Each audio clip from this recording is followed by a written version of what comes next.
Hi everyone, and welcome to another episode of Homebrew Buffoonery.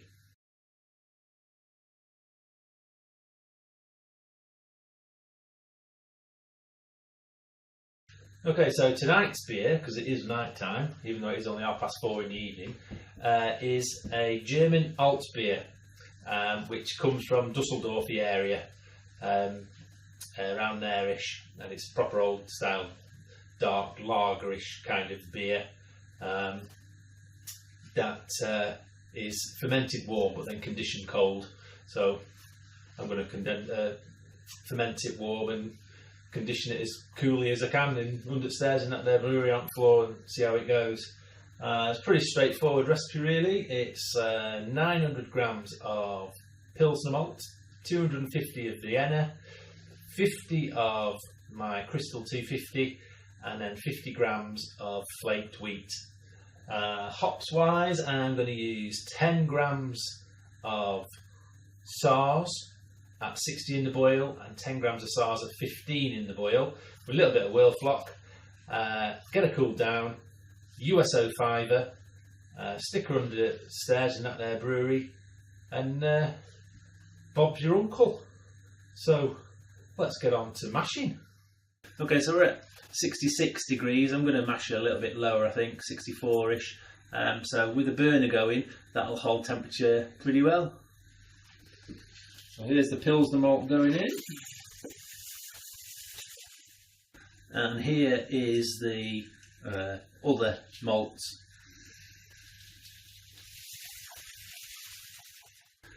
Okay, so we're at temperature now. It's 64 degrees, and I'm going to run the mash for as long as it takes to hit my target, which is about 10:52ish. I use my refractometer again.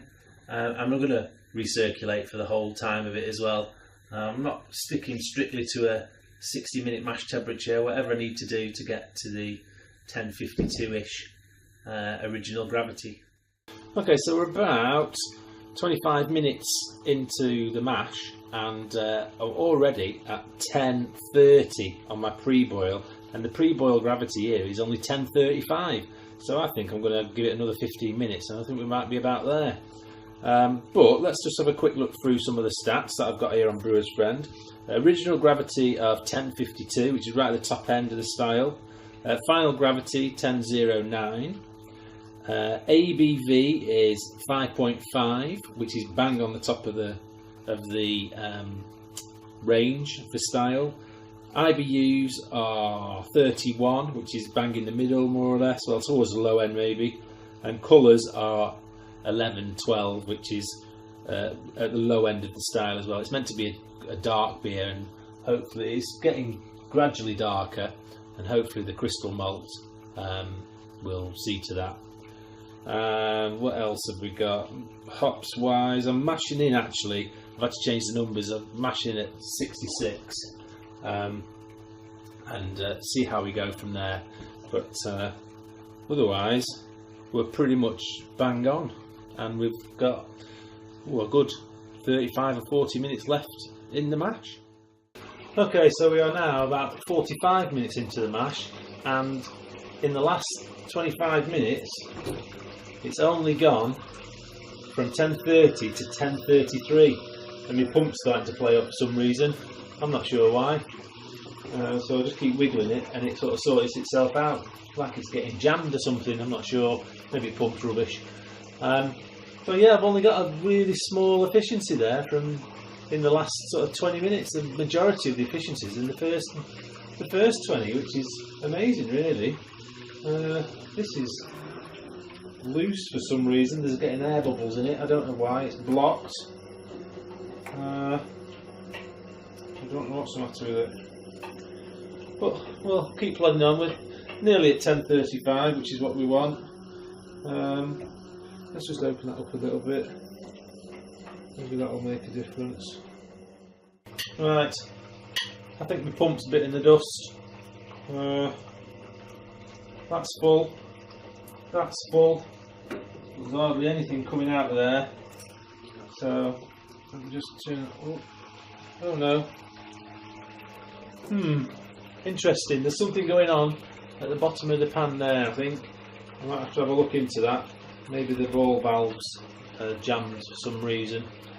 But everything seems to be going okay now, and we'll soon get on to draining the grains and get the boil going. Okay, so the evening's going a bit wonky.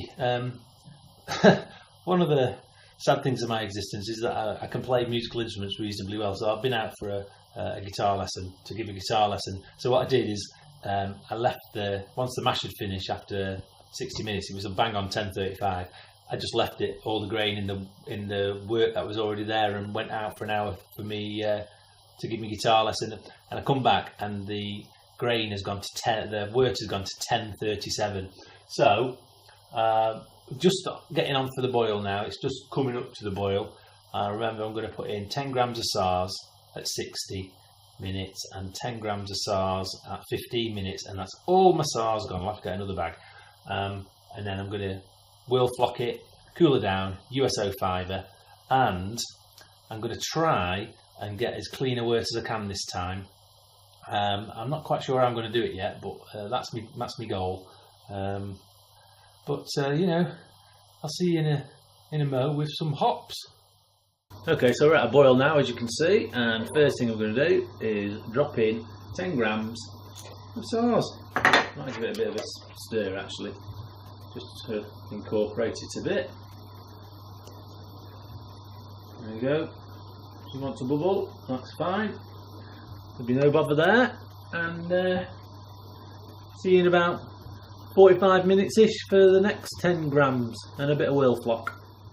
Okay, so we've 15 minutes to go, and there's my other 10 grams of SARS.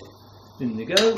I'll bob some wheel flock in a minute or so, and then it'll be down to cooling her down and getting her into demijohn, ready for fermentation.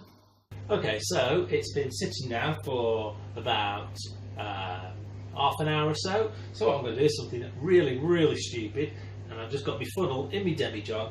I'm just going to open the ball valve there, and because it's at an angle, you can see it's at an angle there, all the nonsense and all the rubbish should be below the lowest point on that kettle, on the mash tun there. So fingers crossed, let's see how it goes. Nice and gentle.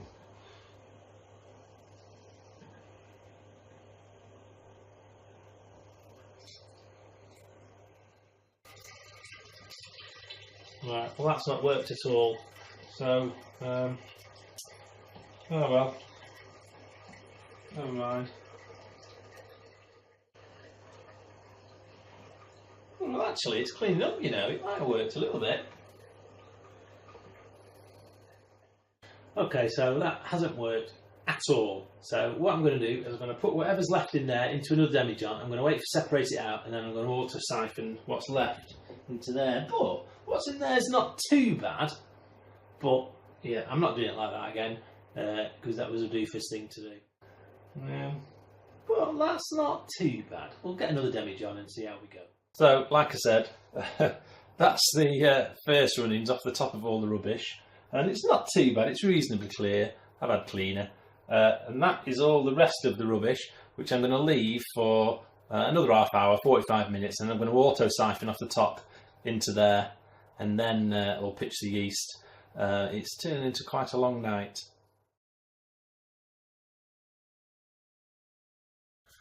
Okay, so this is what I've been left up with. I've actually left all that rubbish, the one with the rubbish in it, overnight, and I've siphoned what I can off the top. So I've got about 3.5 litres. So what I've done is I've pitched my USO 5, and I'm going to leave it under stairs in that there brewery, see what happens. I'm a little bit worried that I left it all overnight, so you know, it goes off pretty quick, doesn't it? But we'll see what happens. But you know, I hit my numbers, and it's brownish, which is what it's supposed to be.